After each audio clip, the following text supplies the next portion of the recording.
Give us each day our daily bread. Please be seated.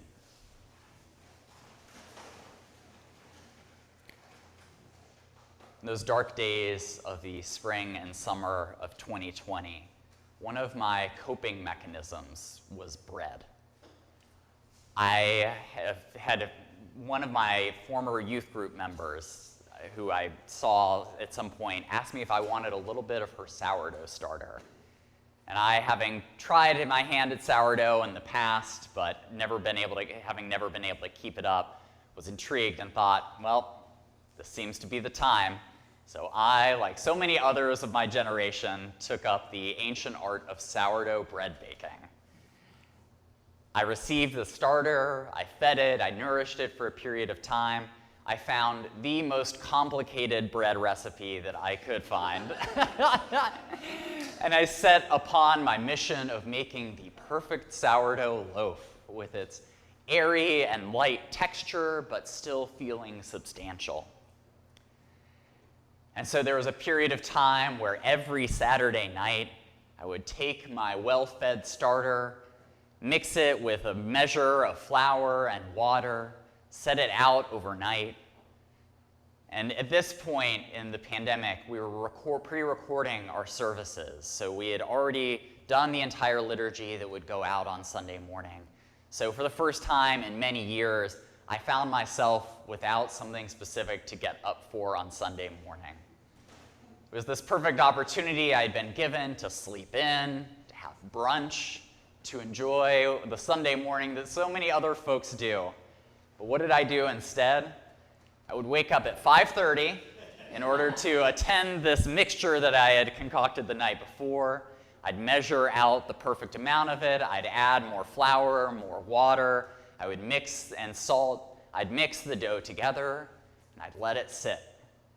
And then every few hours, just as the recipe told me, I would come over to these two portions of dough, and I would fold them, and I would turn them, and I would watch them slowly start to rise, to expand, the strands of gluten forming across the surface, the tiny little micro bubbles of gas in it causing it to start to balloon out. And I would tend to these loaves every few hours, turning and folding and waiting, hoping that I was timing it right, that with whatever the level of the humidity was that day, whatever the temperature in the apartment, that I would hit that perfect point where the bread was fully aerated, but before it got too aerated, finding that via media, that middle way of getting this perfect loaf. And eventually, after a few hours of this, after shaping the loaves and letting them rest one more time, I'd put them in a hot oven, and I would wait a little bit more. And after that hour, I would look in the oven and see the crust starting to come up, that perfect little ear forming or not forming. And then I would take them out, set them on a wire rack to cool, and wait some more. And then some 24 hours after this entire process started, we would have 2 loaves of bread. And I think one of the cruelest things about this whole process is that until you've cut into it, you have no idea what is inside. So there would be weeks where I would end up with barely more than a brick of dough still at the end of it. At least it was cooked dough. Some weeks it would be overproofed, so you'd have these massive tunnels coursing through it. Some weeks there would be kind of misshapen, and you'd have an airy part on one side and a dense part on the other. Every now and then I would hit the mark and get these beautiful loaves that were soft and delicate. But regardless of what came out, we found that these 2 loaves of bread were enough to feed the 2 of us for most of the week. And even the worst bread was still a mixture of flour and water and salt, still had that sour taste from the starter that it began with. We could still hold some butter and jam for our toast in the morning, could still make a perfectly passable sandwich, would accompany our dinners. And at that time when we were trying to limit our grocery store trips and in what we were bringing into the house, that bread became truly our daily bread. It's one of the main things that we lived off of. It was such a staple of our lives over those months when so many of our rhythms and routines and so much of life was disrupted. It became a sort of stable point. In our gospel reading today, we hear these familiar words of the Lord's Prayer. It begins with an acknowledgement of God's greatness. Our Father in heaven, hallowed be your name. It begins with the holiness of God, but then quickly moves to the asking of God, this coming before God with what it is that we need. And the disciples receive this prayer because they've seen Jesus alone praying, and they want to know, how is it that we should pray? And Jesus almost never answers those kinds of questions with a direct answer. He almost comes back with another question to them, or some kind of story that leaves them scratching their head, wondering exactly how it connects. But in this case, he tells them, pray this way. Our Father in heaven, hallowed be your name. Give us each day our daily bread.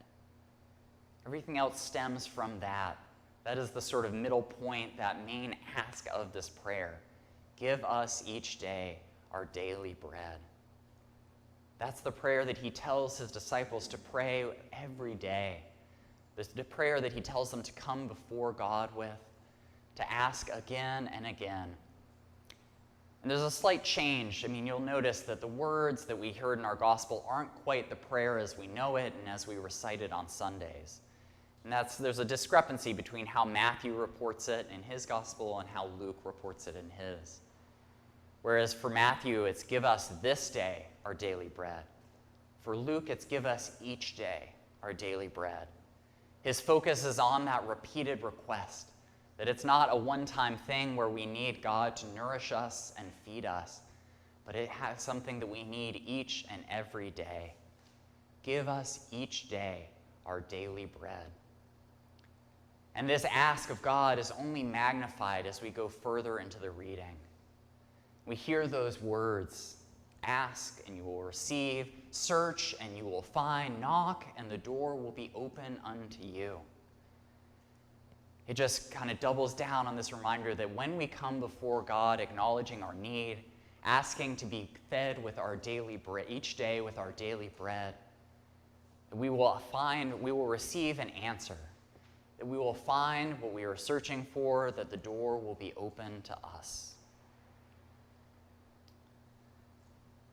Those months that I spent baking sourdough bread, over time I began to realize that while yes, it was wonderful when it came out well, having this bread in the house and having this ready stock of this beautiful loaf that I had made with my own hands and had invested all of this time and effort into.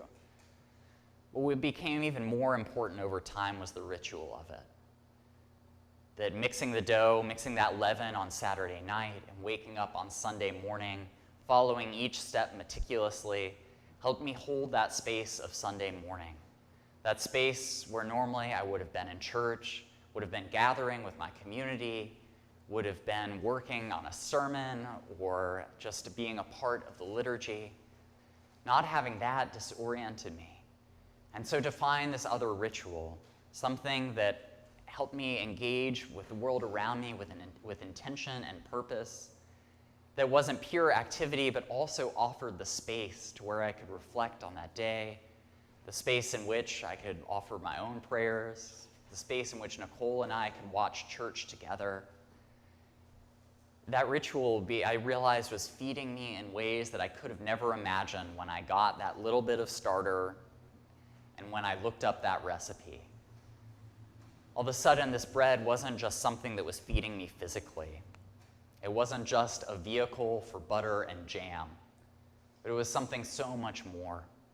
The ritual of making it was feeding me, was nourishing me spiritually. It was an answer to prayer. It was an answer to me asking, give me each day my daily bread. For me, that act, that process of creating those loaves became my daily bread. It became the thing that I looked forward to, the thing that I needed to ground me, to center me, to continually remind me that God was still with me. Even if I wasn't in church, even if I wasn't receiving the sacraments, even if I wasn't praying with a gathered community in person, that God was still present. God was still there. God was still hearing my prayers. God was answering them in ways that I couldn't have expected.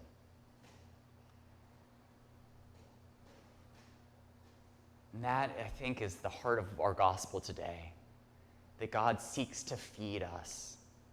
That when we pray the Lord's Prayer, when we say, "Give us each day our daily bread," we may be asking for physical nourishment. We may be asking for those things that we know that we need. But it is also, those words can help open us up to God's own understanding of what it is we need. And I think one of the reasons that this prayer has been repeated century after year, century after century, the reason that it's been handed down for 2,000 years, the reason that we still say it in church today, the reason that it's still one of the first prayers that I imagine most of us learned and that most of us pass on to other people, is because it doesn't pretend to have the answers. It's not asking for a specific list of things or, the 10 things that we need for a happy and fulfilled life. But it opens up to God's interpretation and understanding of what it is that we need. It doesn't seek to define what that daily bread is, but as a way through which we can open ourselves to God providing and offering what it is that we need in the moment, on that particular day and each day to follow. And so today, as we recite those words, as we hear them again, as we say them again, give us each day, give us this day our daily bread. I hope that we can open ourselves to seeing the ways that God is providing for us, the way that God is showing up in our lives, the ways that God is putting before us this daily bread, whatever form that may take, knowing that it's not just physical nourishment that we need, but spiritual nourishment for our whole selves. And that through this prayer, we are inviting God to show us where that nourishment is being offered, where in our lives we are coming into contact with God's living and life-giving word. Our Father, who art in heaven, hallowed be your name. Your kingdom come, your will be done, on earth as it is in heaven. Give us each day our daily bread, and forgive us our trespasses, as we forgive those who trespass against us. Amen.